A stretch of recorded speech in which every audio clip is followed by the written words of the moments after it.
if you're a kleptocracy, if you're a wildly corrupt regime like the one that controls Kazakhstan, you need two things to retain control over the years and to carry on looting. You need repression at home, and you need a facade of legitimacy to allow you to conduct your corrupt business internationally. Now, repression at home, we can see that the Kazakh regime has that. 10 years ago in Zhanaozen, which is one of the sites of protests now, the security forces of the regime opened fire on a peaceful protest there, and then they used monstrous techniques to torture the survivors into submission. Shortly after that, President Nazarbayev, the overlord of this kleptocracy, the president, he turned up in Cambridge to give a speech, and he had to spin this massacre. Now, who did he turn to? He turned to that master of Western political communications, Tony Blair, and there are plenty of other political consultants who have worked for the Kazakh regime. At the same time, they appreciate that a regime based on violence is fragile, right? So they need somewhere to store some of that loot that's protected by the rule of law and can't be snatched by some passing revolutionary. So the London property market is good for the hundreds of millions of dollars from the Kazakh regime there. Top law firms to defend any challenges to their rights. Top reputation management law firms like Schillings and others to deal with any pesky journalists. Private intelligence firms in Mayfair at their disposal to pursue their enemies in Europe. In short, if you want the full suite service to support a kleptocracy, you come to London to find it.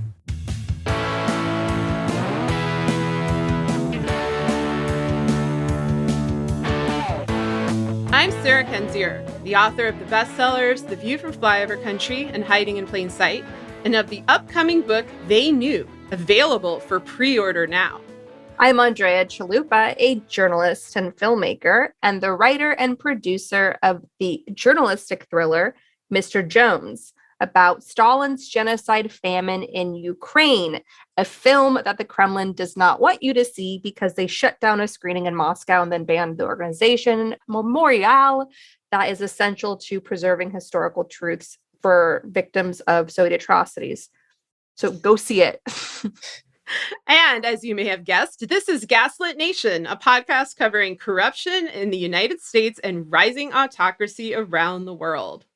And our Patreon bonus, available for listeners at the Truth Teller level and higher on Patreon, is another Q&A where Sarah and I answer questions, anything and everything, questions submitted by listeners at the Democracy Defender level and higher. It's a wonderful way for us to come together with our community and get a sense of what's keeping everyone up at night. And a lot of questions are coming in about World War III, Putin's crisis hostage situation that could unleash a mass casualties, mass refugee crisis in Europe, in the heart of Europe. So if you want to listen to that, we also answer a lot of questions about Merrick Garland, the DOJ, and Republican fascism and where that's headed. And so sign up today, support the show, submit your questions, and you can do that through the Gaslit Nation Patreon. All right. And our opening clip today was an interview with kleptocracy expert Tom Burgess, the latest British author to be sued by oligarchs from the former Soviet Union who are exploiting the United Kingdom's legal system in order to prevent the truth from being known. Burgess is the author of the book Kleptopia: How Dirty Money is Conquering the World. The lawsuit against him follows a similar one against Catherine Belton, the author of the book Putin's People, and it follows the legal attacks by corrupt Brexiteers against investigative journalist Carol Cadwalladr. Gaslit Nation extends our solidarity and support to our peers across the pond. So now we're going to talk about all the horrible things happening here, right here in the US. So you may have heard that Trump's goon squad took 15 boxes of White House records from the White House down to Florida and shredded them. And I'm saying goon squad here because I doubt Trump did this himself, because I doubt that Trump wrote things down. The reason that Trump does not write things down is because Trump is a career mobster, and mobsters do not keep records. I have some theories on what did happen, which I will share for you in a second. But first, a little summary of what has ensued from NBC News. They say the records agency said it believes Trump still has more records that need to be turned over, and that, quote, Trump's representatives have informed NARA that they are continuing to search for additional presidential records that belong to the National Archives. The agency revealed last week that Trump had torn up numerous documents when he was president that were supposed to have been preserved. And this is another quote for the National Archives spokesperson. As has been reported in the press since 2018, White House records management officials during the Trump administration recovered and taped together some of the torn up records. So, who is behind this very illegal activity? And this is illegal. This is purposeful. Please ignore Maggie Haberman and others from the New York Times who are trying to make it as if this is some sort of accidental thing, like the papers just fell into a shredder. They were misplaced, and his, quote, hasty exit, I believe is what they're actually saying. Of course, this is purposeful.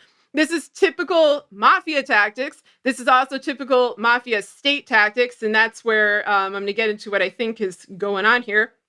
My guess is that whatever was in those boxes was destroyed to protect people who still have some belief that there is rule of law in America and that they themselves may not be above it. They may actually be vulnerable. Then that is not the way that Trump views himself at all. He does not feel threatened in the slightest. I mean, why would he feel threatened? Merrick Garland is in charge of the investigation. Anyway, my guess is that Mike Pence and maybe various members of the Department of Defense, the heads of the Department of Defense that rotated like a series of Spinal Tap drummers, people like that are the ones concerned about what may be in those records. These are people who put on a veneer of respectability, but will engage in corruption nonetheless, and who are also not quite in the inner circle of Trump's crime cult. I do not think, on that note, that the shredder in question was Bill Barr, because he is a career cover-up guy, going all the way back to his days as George H.W. Bush's Attorney General. Barr likely was smart enough to cover things up as he went along. He knows better than to leave a shredded paper trail. And I'm going to, tell you a little story about Bill Barr. Lots of attempted rehabilitations of Bill Barr going around. We have warned you numerous times to not rehabilitate this guy who is a, career criminal accomplice. We warned you about that when he was nominated, and a bunch of DOJ alumni developed selective amnesia and seemed to have forgotten his entire role in our government, which was terrible. This is, as we've reminded you, the guy who William Safire thought was too extreme. He called him the cover-up general. He was like, you can't let Bill Barr in the government. He's going to go crazy. He's going to do all these things. Like William Safire, ultra-conservative, thought that Bill Barr was too much. And, you can go and look through our archives and find, lots of things about what Bill Barr did under the Trump administration, what he did under other administrations. I want to just tell you a little story about how Bill Barr became the Attorney General for George H.W. Bush in 1991 in the first place. Because, it's an interesting story, and we haven't really touched on it much on this show. So within a 24-hour period in the month of April 1991, specifically on April 4th and April 5th, 2 U.S. senators were killed in plane crashes. Those senators were John Tower and John Heinz, both of whom happened to be investigating Iran-Contra and other crimes of the Reagan administration. Tower was, in fact, leading the committee that was pursuing that investigation. So both of these U.S. senators died in crashes within 24 hours of each other. This is the only time, to my knowledge, that this has ever happened in U.S. history. I'm not sure we really have a 24-hour period in which 2 senators die from anything at all, much less 2 in a plane crash. So that's interesting. The crashes had enormous consequences for the political system in the United States, and especially for the DOJ and the cover-up of a decade of crimes. So this is what happened. After the death of Pennsylvania Senator John Heinz, George H.W. Bush's Attorney General Dick Thornborough decides that he doesn't want to be the attorney general anymore because he wants to run for Heinz's seat in Pennsylvania. So he announces his resignation. Then there's a little subplot here going on where Heinz's widow, Teresa Heinz, goes on to date and then marry John Kerry, then Senator of Massachusetts, and then the head of the Kerry Committee, which was investigating drug running in Iran-Contra. They produced a very large report over, I think, 1,100 pages. This is another investigation whose results were ignored in real time, much like the Mueller report and other reports we see today. There's a longer story involved with that.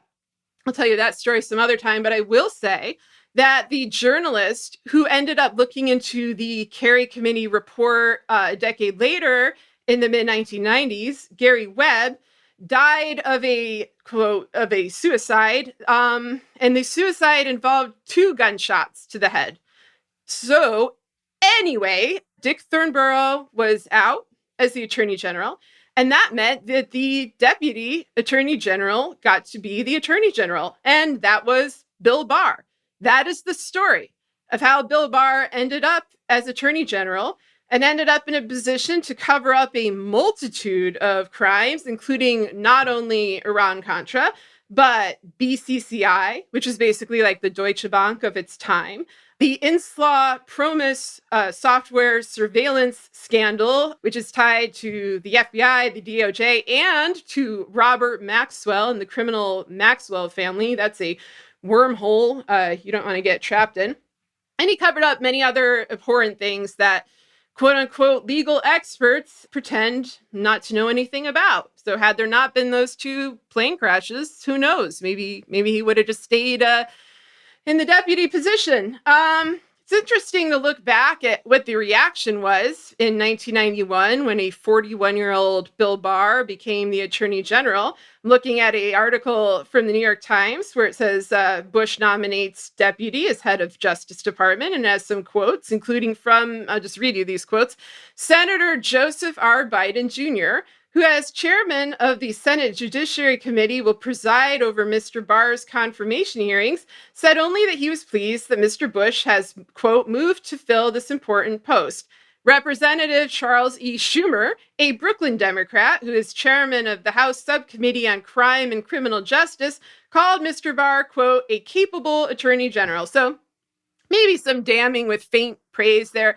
I just think it's very interesting as a child of the 80s, that we are still dealing with the exact same people who were in positions of power when I was like in 3rd grade or 4th grade or middle school. Like the fact that these are the folks quoted in the article. One is now the president. One is now the head of the Senate. Bill Barr, of course, went and, became Trump's attorney general again, worked as a Republican cover-up guy. Again, one of the reasons this interests me is because we have obviously a very deep level of corruption at the Department of Justice, a very deep level of corruption throughout multiple administrations, obviously much worse on the Republican side, but also there in the Democratic side. And among the things the Democrats did was fail to hold the dirty Republicans accountable, fail to conduct investigations, fail to gut out the rot. And when that happens, you don't want new people getting involved. You need to be, with people who will keep those secrets. You need to have an insular circle. And now we have an insular geriatric circle because everybody who was present for the enormous amount of crimes that the Reagan administration committed, many of which are, basically memory hold to some extent, they don't want anybody looking into that because you were either involved or you were a witness who failed to do your job and failed to hold people accountable. This also is, something that explains what's going on with Merrick Garland and his multiple failures previously in the Department of Justice that linger on until today. So that was a story about Bill Barr's rise to power. As for the archives themselves, you can hear from this little anecdote about Bill Barr that having accurate archives is very important. And so the shredding of the national record is, in this sense, at least this is what it seems like to me, yet another example of a smaller crime burying a larger crime. And in this case, the larger crime are the crimes that Trump carried out in plain sight. The crimes that Trump has already confessed to. It's obviously bad when you lose documentation. The fact that there's a brazen, act of destruction of that documentation and that's minimized in the press is also ominous. But I have a kind of suspicion here that it would be beneficial for the Trump crime cult if people were to go on a hunt for the quote unquote, mystery files, the shredded files, while the evidence of guilt is right there in front of your eyes. It was there on your television on January 6th. It was on your television when Trump confessed to obstruction of justice. It's detailed in a multitude of federal reports, most notably the Mueller report, which the DOJ still refuses to act on. In short, the destruction of documents is alarming, but it is minor compared only to the lack of repercussions for overtly committed crimes.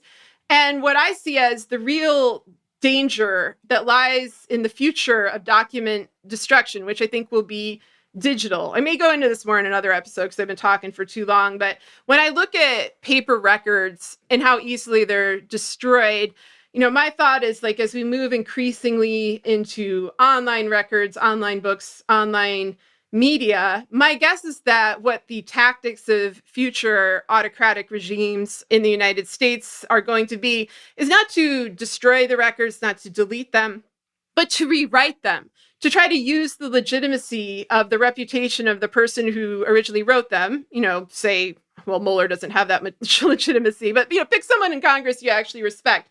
Now imagine 20 years from now, there's some sort of report from them praising the Trump administration, saying they're innocent of crime, saying all the things that this administration wants you to believe, all the things it puts in propaganda. I could easily imagine a situation in which digital archives are written in this way. This is what George Orwell imagined, in which people were constantly rewriting the truth of the present in order to obliterate the past and make it easier for the autocrats to create the future. And of course, when he was writing, those sorts of, his imaginings of what the future was going to be, there was no internet. There was no easy way of rewriting people's words. There was no easy way of conducting mass deletion. When Soviets would oust people from photos, it was quite an effort. They didn't have Photoshop. They didn't have, smartphones. They had to kind of very carefully trim the borders of the people they wanted to disappear from history. That's not true anymore. We're in danger of that. I sometimes look at my own work and I wonder, people ask me sometimes, are you afraid you're going to get banned? Like so many authors are getting banned nowadays. I'm less afraid of being banned than being rewritten, than having a book called Hiding in Plain Sight, written by me, a New York Times bestseller, something that may be of interest 10, 20 years from now, and having it filled with words that I did not write, thoughts I did not think, beliefs I do not hold. That would be a more powerful form of censoring the original story. And so keep an eye out on all of this. Keep an eye out on archives in general, whether they are physical paper documents or digital archives. And just, the future is not looking good, not only because of the reality of the future, but also because the imagined one, we won't even have, control over the interpretation of the past necessarily. So do your part, do your documentation, pay attention and write things down. Speaking of writing things down so we can preserve truth, we are going to enter what is unfortunately becoming a regular segment here at Gaslit Nation, which is fact-checking the Putin crisis. There's a lot of misinformation out there, people unintentionally getting their facts wrong, getting the context all wrong, and the history wrong. And there's, of course, rampant disinformation, where people are intentionally getting the facts wrong to serve some insidious agenda. So we're going to subtweet now all the bad takes out there and keep people's names out of it, because some include our friends. Man. Our frenemies. Our frenemies. And it's our cold warriors. Yes, our cold warriors. In the Twitter Cold War. Yes, but we just want to ground people in what they should be paying attention to and cut through all the noise. And this way you have X-ray vision on the Putin crisis and how it's going to likely unfold and sort of the major players and so forth. So this week's segment is called NATO is a Red Herring. That, of course, is a nod to one of our favorite films here at Gaslit Nation, which is a brilliant comedy about corruption, about the transnational crime syndicate, a film otherwise known as Clue, where they famously, I think it was Colonel Mustard who famously said, or no, was it Miss Peacock? One of these. It was a guy, I think. I don't know. It was Mr. Green. Communism was a red herring. Anyway, Sarah's about to correct me on that. So this week's segment on fact-checking the Putin crisis is called NATO is a Red Herring. So let's start there. So what's going on with the latest here? So there's an estimated 130,000 troops built up, Russian troops built up around Ukraine in key spots, including just a 50-minute drive from Kiev to the Belarus border. Putin has a bunch of his troops in his proxy state of Belarus. When will he likely pull the trigger? The U.S. has stopped calling it an imminent invasion, but keeps saying so in so many words, saying that Putin is getting housing for soldiers. Putin is doing, bringing in medical needs for soldiers, the sort of movement you would see to sustain a long-term invasion. This could also be part of a greater bluff, because Putin has created a massive hostage crisis where he's trying to force his demands that are absolutely unrealistic and unnecessary. So what is this really about? I mean, no one can say for sure, but it's pretty obvious if you've been following Putin for a long time. This is a guy that's all about Putin. Yes, he's been very clear about the Soviet Union collapse being a huge mistake. He's vilified the players that were responsible for that, like Gorbachev. He has brought his KGB strongman way of seeing the world and treating internal, external enemies, which has created a crisis, a domestic crisis in Russia. There's a demographic crisis there because Putin is killing Russia from within. He's zapping and depriving the world of Russian greatness at a time when we need all minds on deck to help us meet the growing challenges of the 21st century. Putin is a king of death sitting on top of a pile of bones, right? His war against humanity began first and foremost against the Russian people. He consolidated power through the atrocities of his war against Chechnya, a region inside Russia. And there's been reporting about how he justified that war through mysterious bombings of buildings inside Moscow that he blamed on Chechen terrorists, which justified his hostilities there. That would be very much in the realm of how he operates.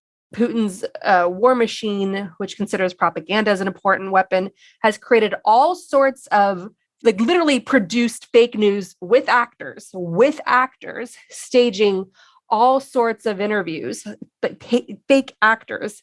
A woman talking about her child being crucified, another woman allegedly playing several different characters on Russian state propaganda.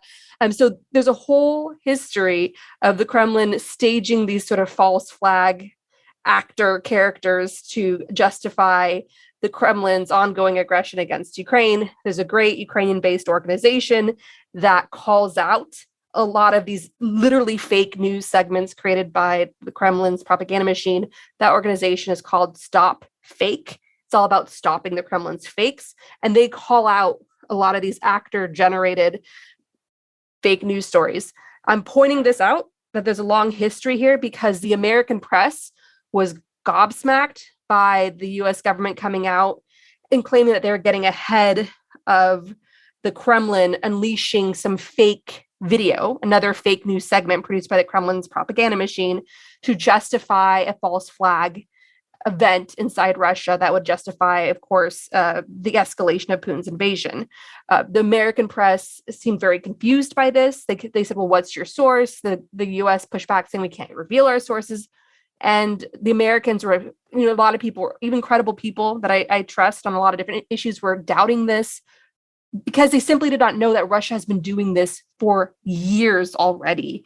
If you've been watching Ukraine closely, if you've been following groups like Stop Fake closely, you would know that the Kremlin generating a fake video to justify a false flag event is what they've already been doing. It's pretty average for them, right? And so good on the US for coming out with that to get ahead of that. And I no doubt that it's true because, again, it's pretty run of the mill for Russia, for Putin's ongoing aggression against Ukraine, right? So that's first and foremost, so people be aware of that.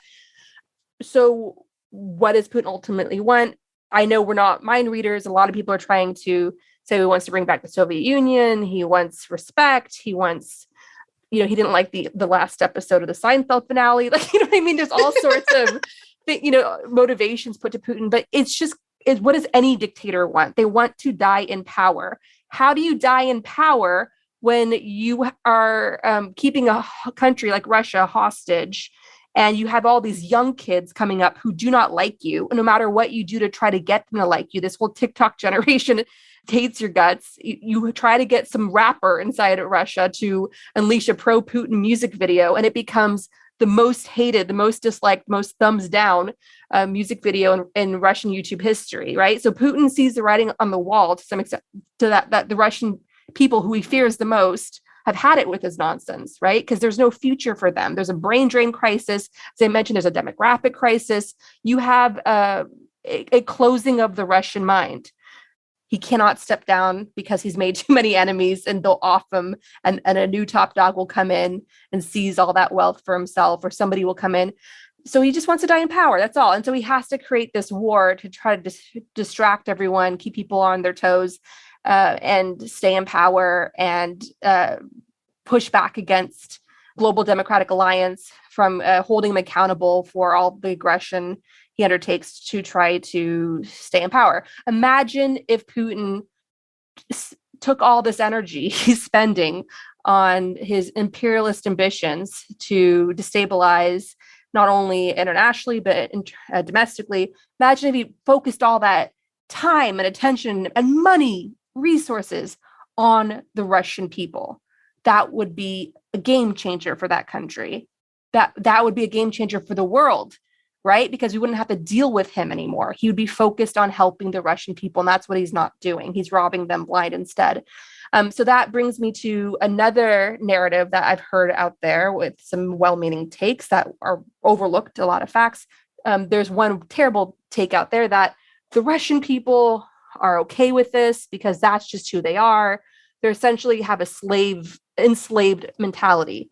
Well, that's not the Russian people I know and that I've met, either going there or traveling to various countries. In fact, since this crisis has escalated, there's been thousands of Russian intellectuals who have signed their names to a letter saying, please do not do this.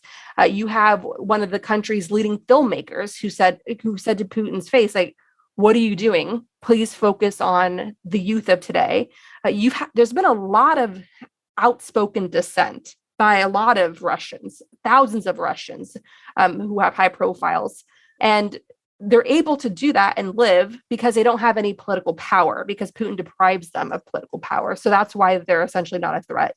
If they were tenaciously running for office, that would be a different story, but they're not. A lot of these people are cultural figures, intellectuals, and so forth. I just want to say one thing in response to that is that this slave mentality, quote unquote, excuse is the same one that imperialists and dictators, including Russia itself, always use to justify abhorrent actions. This is something that the ethnically Russian Soviets would say about Central Asia when they took it over and made it part of the Soviet Union. That these are uneducated, ignorant people. They're stuck in a slave mentality. They need to be enlightened. Or that there's a, quote, natural inclination to authoritarianism. You see this said in the West about Russians, about Chinese people, again, about, if they know where Central Asia is, about people living in long-standing entrenched dictatorships like Uzbekistan or Tajikistan or Turkmenistan or whatnot. They think that this must be somehow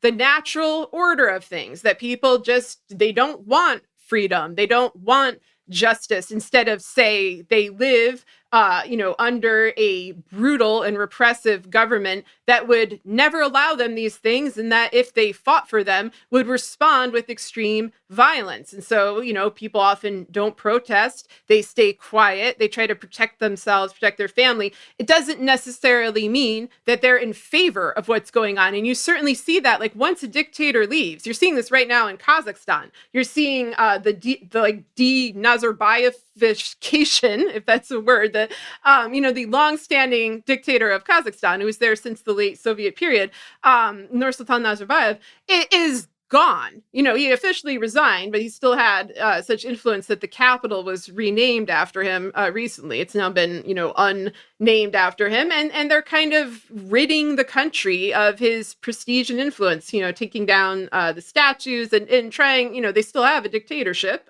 It's not like the broad structural conditions have improved here, but the personality cult is gone. And so you would have never really known this, though, in Kazakhstan under Nazarbayev. There were sporadic protests, particularly, I think the clip that we used in the beginning mentioned this in journals and in 2010, but they were notable because they were so rare. It's difficult to know what people living in an authoritarian regime are thinking, because expressing their thoughts publicly can get them killed. And so whenever you see anyone using this kind of terminology, like, oh, they have a personality inclined to authoritarianism, a slave mentality, they're thoughtless people, like, that is the language of imperialism. That is the language of dictators. It is absolute bullshit from a social science perspective, from a moral perspective, from any perspective. So disregard that rhetoric, and definitely disregard it when you hear Kremlin officials perhaps using that about Ukraine, saying, hey, I think they want it. The Ukrainians want it. I mean, that is what they said with Crimea. That was how they justified it. It's like, oh, they didn't think it was such a big deal. Just the West making a big deal out of it. That was not what actually happened. But again, you're living under people who have no qualms about using brutal force. And anybody that pushes that enslaved mentality, and it doesn't matter how connected they are to Russia, how long they've spent in Russia, the language, whether they speak the language or not, or how big of an expert they are in Russia. That's a privileged opinion. To come out with that enslaved mentality trope is a privileged perspective. And Orwell called this out when he was doing this same work that of calling out all sorts of disinformation and gaslighting. Orwell said that totalitarianism is completely incomprehensible to people in the West. There's nothing inherent about anybody that they would just accept to be enslaved, to be in a hostage situation. Fear is contagious. Fear can cover the light of any human being, any society, but the light remains. And I know that from studying a lot of resistance movement and studying some of the darkest chapters of Russian imperialism during the Soviet period. So people have to never, ever, ever, ever, ever take away agency from the men and women who are in countries like Ukraine, Russia, and Belarus, and elsewhere in China. So I think that's extremely important to understand. And just as an example of this, as we talk a lot about the show, there are massive grassroots resistance movements from Russia, Belarus, and of course, Ukraine, and they work together. They help each other wherever they are. There's coordination. And it's extremely important because the Russian grassroots activists I've talked to see themselves as keeping the flame of democracy alive for whenever Russia's ready. And so do the Ukrainian activists. They see themselves as helping Russians keep that flame of democracy alive for when that moment will finally come again for Russia. And also you've had all sorts of Russian activists over the years point to Russia's own constitution to remind Putin's thugs of their rights. You had one of the original members of Pussy Riot when she was arrested. She became an expert on Russian law inside the prison system. And then you have a Russian artist, a wonderful eccentric, who lit the door of the FSB on fire in Moscow and was arrested. And his passion for why he did that was so strong. And the statement he released when he lit the door of the FSB on fire, remember, Putin was the head of the FSB. This Russian artist lit it on fire. His statement for why he did that read like Orwell writing about Stalin's Soviet Union, but all the terror, all of the political persecution, the death of the country. And his passion, this Russian artist's passion, was so strong that he convinced his own prosecutor to come to his side, right? Because this Russian prosecutor was so blown away by this young artist and his convictions and some greater truths that he was like, okay, I'm going to stop working for the regime and I'm going to start working for you. So have faith in the Russian people and our shared humanity, no matter where you are, no matter where you're listening to this in the world, and never, ever, ever deprive them of agency by falling for the traps of this enslavement mentality that pundits like to throw around, or the chessboard pieces, or it's a NATO Kremlin Cold War nonsense, right? Keep it on the ground level. They're just like us in terms of wanting our freedom, wanting to raise our families in safety and be left alone and watch what we want and read what we want and go where we want in a free world. They're just like us, okay? And just to drive that point home of there being a very strong beating heart of resistance going back a very long time in Russian culture, Leo Tolstoy wrote a major call to action of nonviolent resistance in a book called The Kingdom of God is Within You. It is a beautiful testament to the power of nonviolent resistance that went on to influence Gandhi. Gandhi credits Tolstoy's book as one of the main books that influenced his work in taking on the British monarchy. And Gandhi and Tolstoy struck up a friendship that lasted years over letters, where Tolstoy guided and supported his work. Okay, this great Russian writer. And that book would also go on to influence the civil rights movement as well. Okay, so one of the greatest resistance guides, one of the greatest resistance manuals ever written was written by a Russian, right? And even during the terror, Stalin's Great Terror, you had a lot of extraordinary Russian artists working privately in the dark to keep truth alive, no matter what. You had just tremendous artists who were seeing their friends disappear, and yet they kept creating art and kept capturing the violence of that moment through their art. Their soul refused to be silenced. That's a universal truth that exists in all of us. Never forget that. One example I want to give, because I love this writer so much, is Mikhail Bulgakov, who of course wrote The Master Margarita. He went insane because of Stalin's terror, seeing his friends disappear. Stalin used to like to torment him personally by calling him up at his house personally, which drove him mad. Bulgakov was writing what would become essentially a Soviet Alice in Wonderland, where the devil comes to Moscow and messes with all the atheists and runs amok, and there's a great big ball in hell, and it's a lot of fun, and naked people flying in the sky. It's a fantastical, magical novel. I discovered it from friends in Ukraine who are obsessed with it. Bulgakov wrote that in private, and he was so terrified of what Stalin was doing to all the artists around him that he burned it one night. And instead of just leaving it there, he rewrote the entire novel from heart. He just had to have that novel exist, no matter the risks it took. And he slowly went insane. And his wife, miraculously, his wife and muse who inspired the novel, who is the Margarita in the title of The Master Margarita, his wife got the novel out into the world as a testament to their enduring love. So that's what humanity is. Humanity is a love story, and that love story transcends all types of borders and governments and political affiliations and chess pieces. And never forget that, and just ground yourself as you're trying to parse through what's really happening and what the stakes are and what matters and what we should be doing. It's the human angle that always comes first. Let's go down to brass tacks again with NATO. So Putin's trying to make this all about NATO, which of course it's not, because Ukraine, as we keep saying in the show, won't be a NATO member, certainly not anytime soon.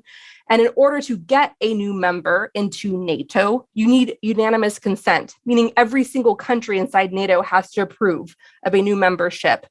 Well, you're not going to get that at all, because Hungary is a NATO member, and Hungary would, of course, veto Ukraine becoming a member. Hungary has a strong man who is closely aligned with Putin.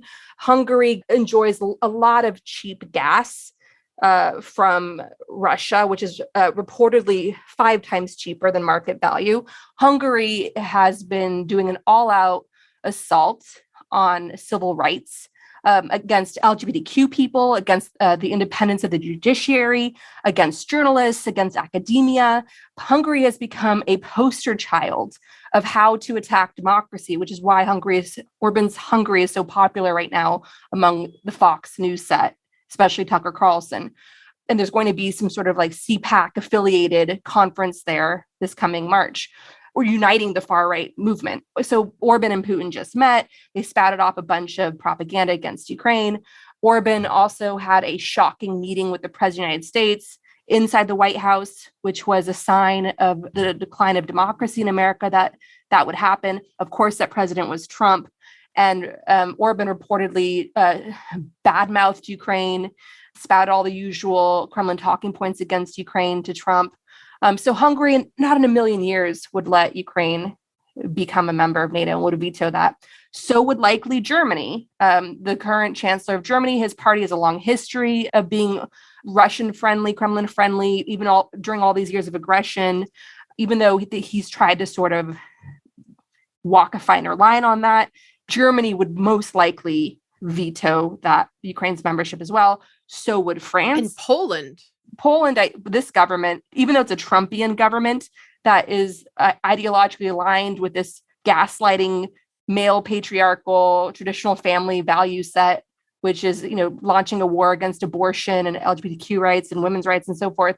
Poland is still staunchly anti-Kremlin, given that the Kremlin killed off its intelligentsia at the Katyn massacre, but so forth. But I'd be curious what they would do, because it is this, they have a direct history of being, conquered for over a century out of existence and then treated as a Warsaw Pact satellite state, with none of their sovereignty or freedom intact. But it's been wild and abhorrent to see the alliance of Poland with all of these right-wing governments, although it's been shocking and horrible to see Hungary as well, and all these other countries that were, forced into the Warsaw Pact, reverting into the kind of autocratic countries that they were before the collapse of the Soviet Union. It's just jarring. These are countries I visited in the, late 90s when I was a college student, and they were newly independent,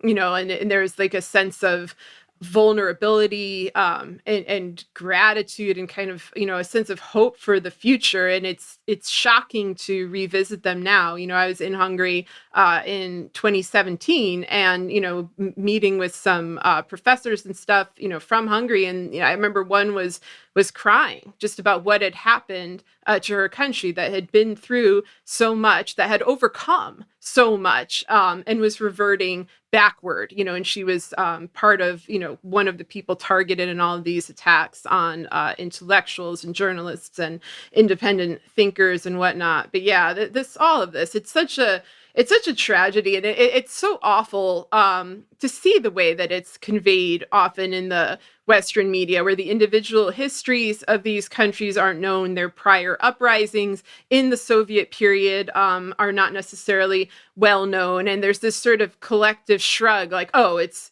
just Ukraine, it's just Hungary, it's just this this status that anyone, you kind of know this if you grow up as a hyphenated American, which European countries are thought of as, important, especially in the 1980s and before the Soviet Union collapsed. It was always implied that the Eastern European, or what it was called Eastern Europe, is really Central Europe, back then, were just somehow less important, less intellectual, less worthy of note. They could be taken by the Soviets. They could be taken over, and what does it even matter? What did they have to offer the world anyway?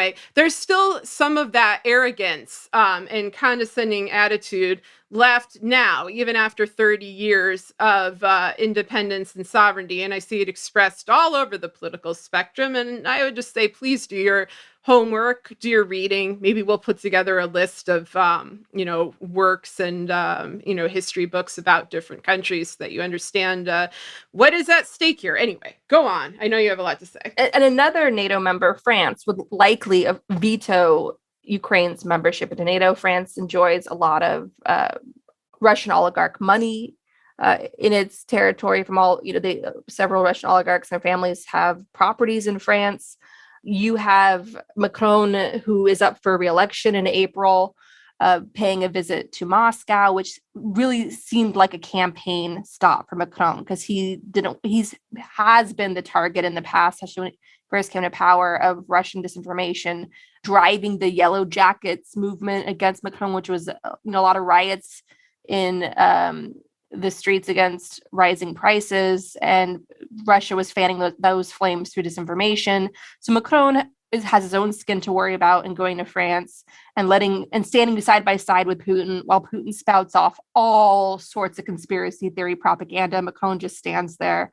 And Macron also drops a very insulting term as a possible solution on the table for the Putin crisis, which is known as Finlandization. I don't even know. It's like, how do you say it? It's Finlandization. We're just making up all sorts of words on this show. We've got Nazarbaification.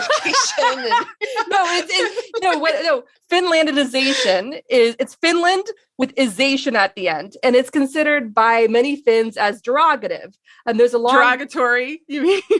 Sarah and I are just learned to speak when we launched a podcast. So it's a derogatory term, and what it means in the history of it is that Finland, being the weaker nation against Russian imperialism in the form of the Soviet Union, Finland, which has a history of suffering Russian aggression. Finland, of course, had a war with the Soviet Union, was invaded.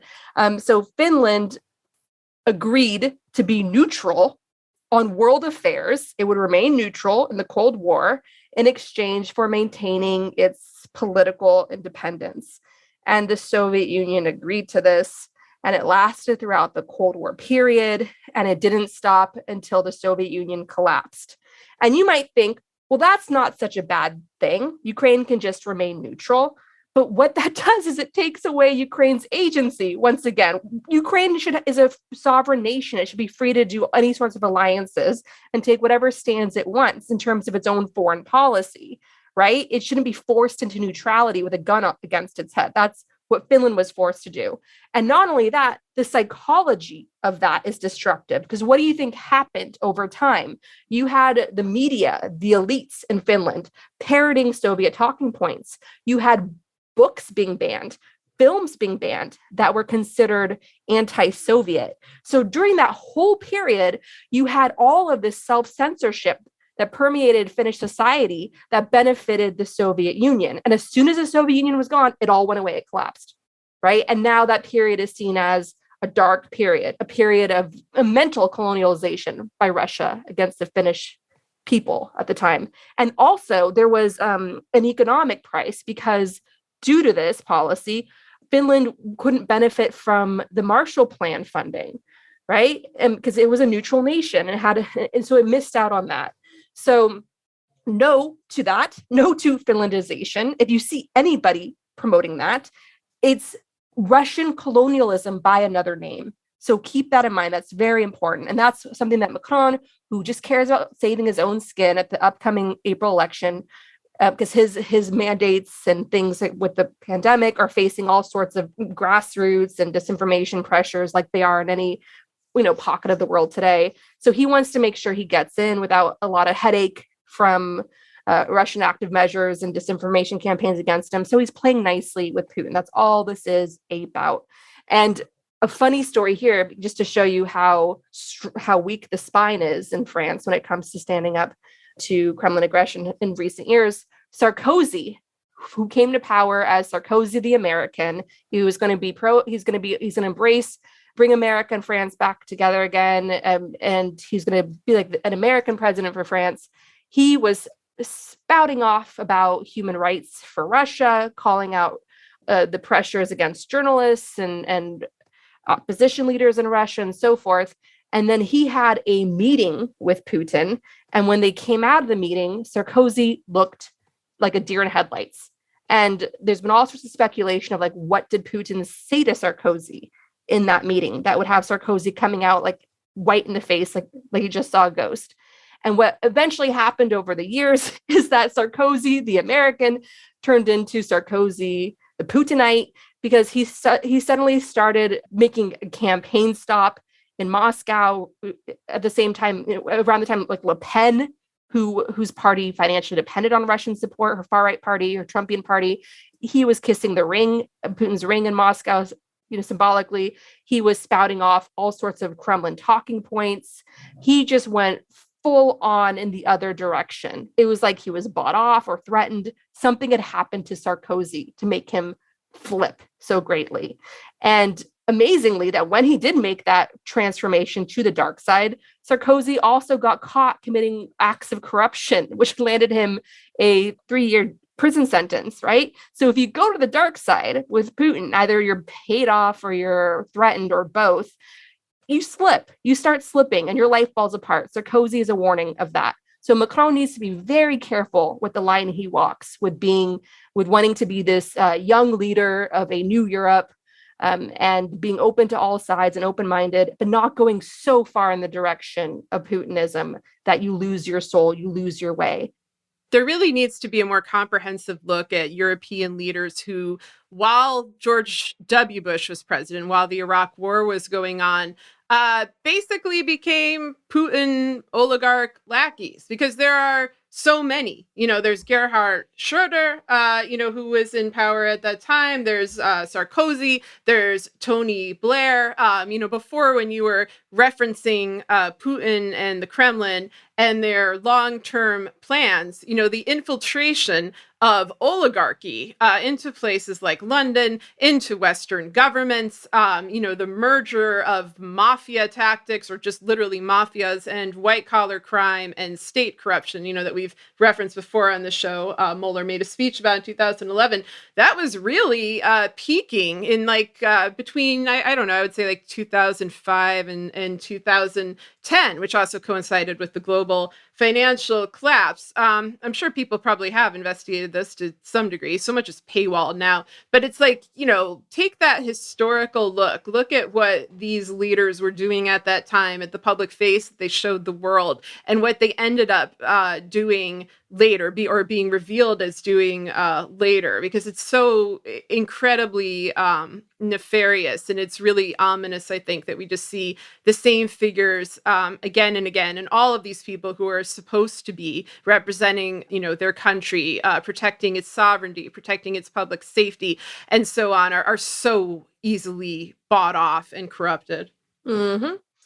Another talking point you're going to hear is especially activists on the far left and the far right talking about, it's all NATO's fault. NATO expanded east. NATO made promises to Russia. They wouldn't go up to the Russian border. Well, let me just say this. The Eastern European nations that suffered greatly under Russian occupation over the years, mass trauma, mass death, the ones that got into NATO right away, they've been fine. They've been pretty much unscathed.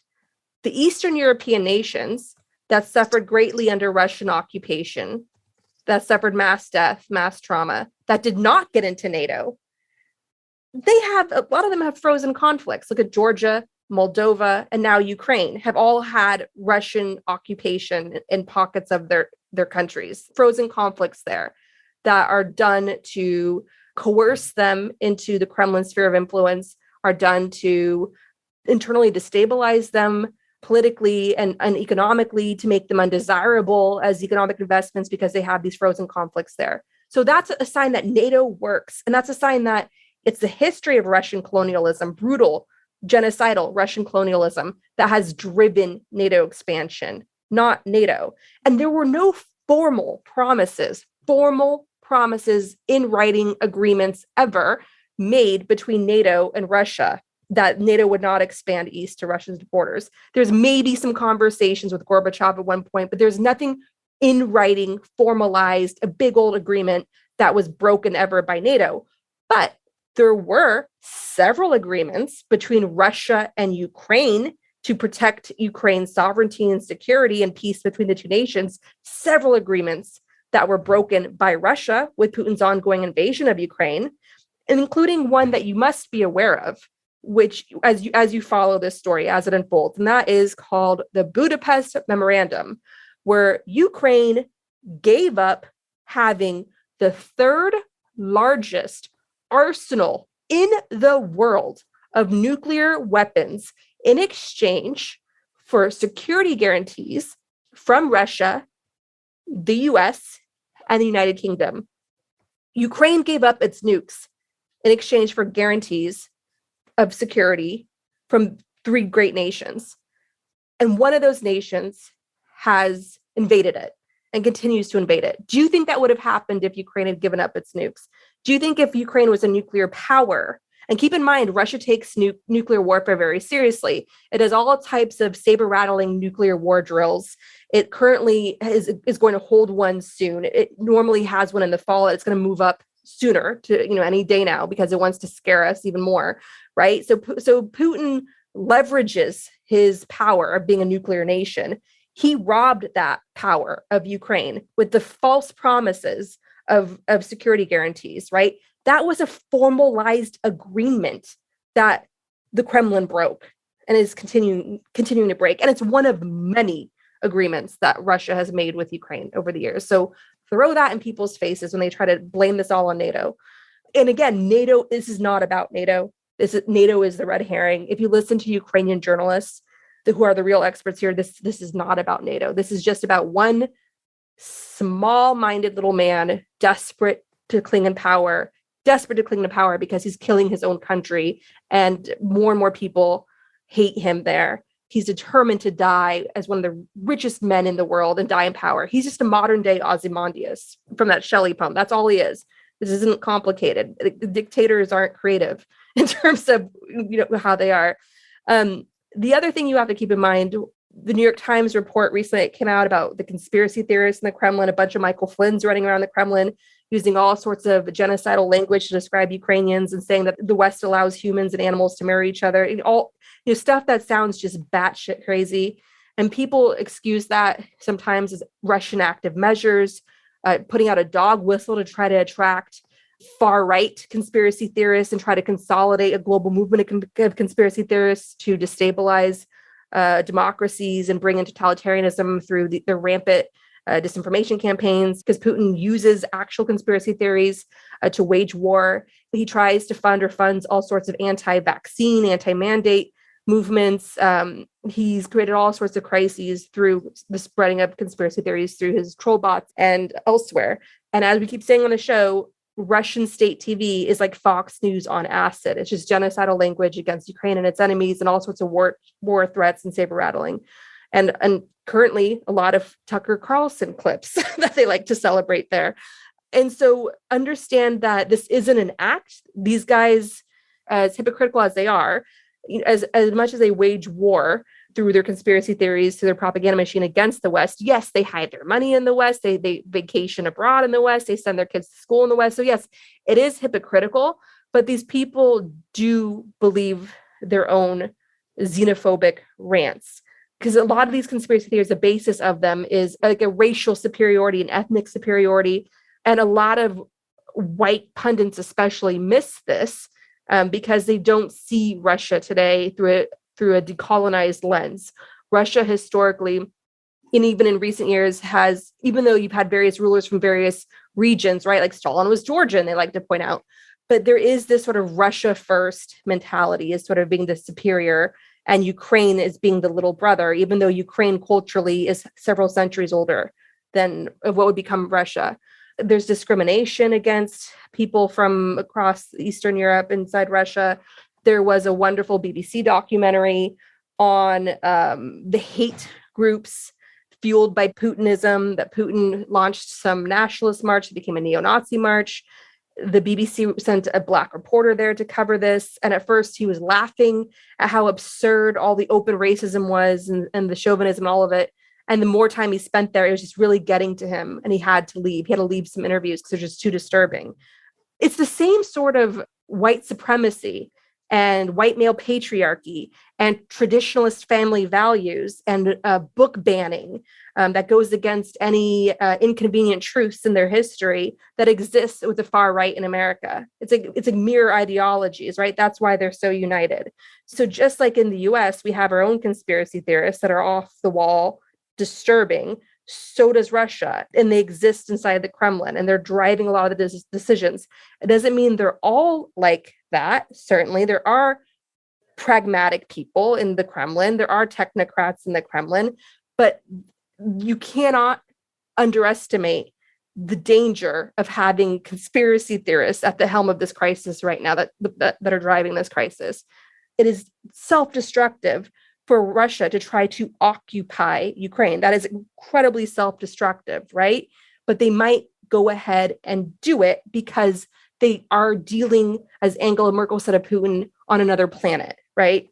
I'm just bringing up this point to just to say, do not underestimate the danger of the conspiracy theorists in the Kremlin and what might be driving that. A final point I want to say, again, the far left especially likes to point out that Ukraine has a Nazi problem. Let me tell you, if I could choose to have America's Nazi crisis or Britain's Nazi crisis or Ukraine's Nazi crisis, I would choose Ukraine. Because the fundamental difference is that Ukraine's Nazi crisis, Ukraine, like anywhere else in the world, like Canada, has a far right element that's dangerous, that resorts to political violence. But in Ukraine, they don't wield political power like they do in the United States of America, where we had actual Nazis like Steve Bannon bring actual Nazi Donald Trump to power, where they brought in actual Nazi Stephen Miller to oversee a deliberately sadistic immigration crisis, right? That led to loss of life and sexual victimization, exploitation of countless children and men and women, okay?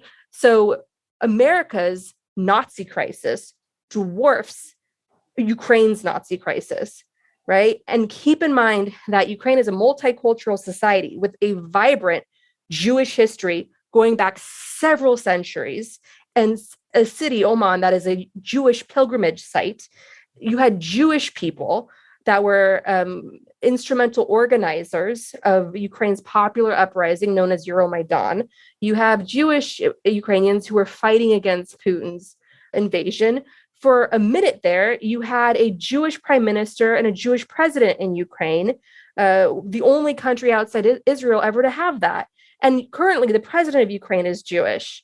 So it's like, it's like the far right element, as dangerous as it is, as important that it is to monitor it and draw attention to it and put daylight on it.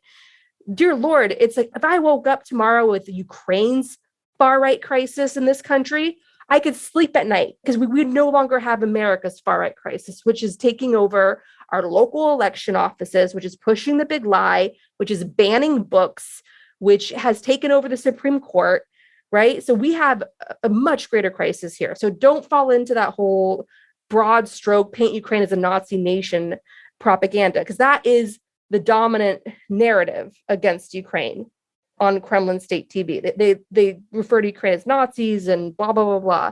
So don't fall into that. And a lot of that narrative is being pushed, unfortunately, by pundits and activists on the far left, trying to justify zero intervention whatsoever to help Ukraine, not even intervention in the form of sanctions against Putin, okay? So I just had to point that one out. So I think that's everything. So this has been another edition of fact-checking Putin's crisis. And again, this specific segment was called NATO is a Red Herring, because like I said, this is not about NATO. There's a chorus of voices pointing this out. And the question we're going to answer that we got in this week's Q&A from our listeners on Patreon is, when will Putin invade? So this is just a prediction. I think he's going to wait until the Olympics are over. I don't think he's going to do anything to disrupt the 1936 Olympics in China, because if Putin should pull the trigger and escalate his invasion, what's going to happen? Who's going to be his financial lifeline? His master, China, right? The West is going to cut him off. That's going to be a big hit, but then China will bail him out. So Putin, in the ultimate cell phone, is going to turn Russia into a dependent state on China should he do this invasion. So he's not going to piss off China by stealing all the attention away with a horrifying invasion. So I think he's going to wait until March. I think his invasion will coincide to be around the anniversary of his invasion of Crimea, which happened in March 2014. I think that's a date to look out for. if you have an authoritarian regime like China that's manhandling a Dutch journalist on live television because they don't think the background of where he's filming is pretty enough, then how do you think China would react if Putin steals all the thunder? So China's kind of a winner here in some ways because, we talked a lot about it in this week's bonus episode, so you can listen to that there. But so this has been another segment, and unfortunately, we'll have to have another one as the weeks go by.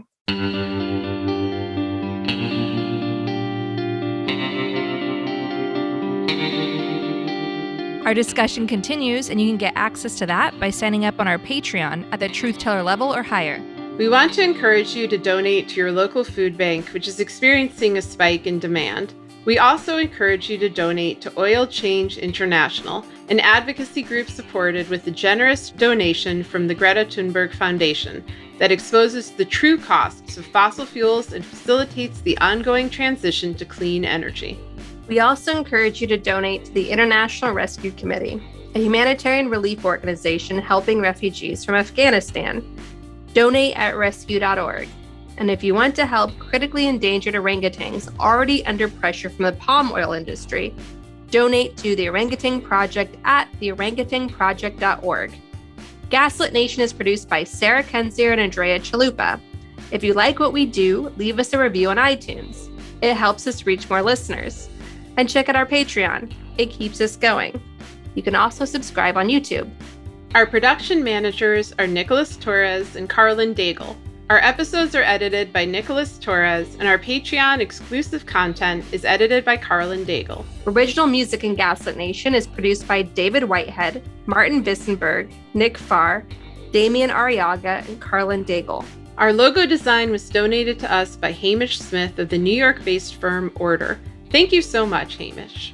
Gaslit Nation would like to thank our supporters at the producer level on Patreon and higher: Jess Sauer, Chick Quinn, Lily Wachowski, Megan McNerney, Sean Rubin, Todd S. Perlstein, Pat, Kenny Main, John Schoenthaler, Frank Chiquette, Ellen McGirt, Joel Farron, Larry Gasson, Erica Moore, Karen A. Deal, Nico Phillips, Brian E. Castor, Andrea Scalzo, Karen Heisler, Jordan Sanders, Ann Bertino, T.R. Dunstan, John Millett, David East, Stu, Shannon Nacy, Ada, or Ida, Chris Fellow, Ben Wheaton, Joseph Mara Jr., Rich Holcomb, Thomas Shiva, Kelsey Malsum, Julie Matthews, Meganopolis, Mark, Barbara Kittredge, Matthew Womack, Silas Frank, Sean Berg, Kristen Custer, Tracy Ash, Benjamin Galuza, Kai Gillis, Sharon Hattrick, Irv Robinson, William Barry Reeves, Richard Smith, Emmy, Kevin Gannon, Yvonne Q, Mike Christensen, Sandra Collins, Katie Masuris, John Laughlin, Jeff Thompson, James D. Leonard, Leo Chalupa, Carol Golstad, Michael Wooldridge, Kramer, no criming, Jason Benke, Joe Darcy, Ann Marshall, Jeremy Lewis, Joel Newman, Trigve, Christine M., D.L. Singfield, Matt Perez, Nicole Spear, Brian Tajudin, Maureen Murphy, Michelle Dash, Abby Road, Jens Alstrup Rasmussen, Victoria Olson, Alabama, ZW, Jason Bainbridge, Sarah Gray, Mike Tripico, Diana Gallagher, John Ripley, Ethan Mann, P.A. Itzma, David Porter, Kate Cotton, Kim Mellon, Leah Campbell, Lynn Schneider, Jared Lombardo, Karen Humphreys, Eric Kaplan, and Tanya Chalupa. Thank you all so much for your support of the show. We could not make Gaslit Nation without you.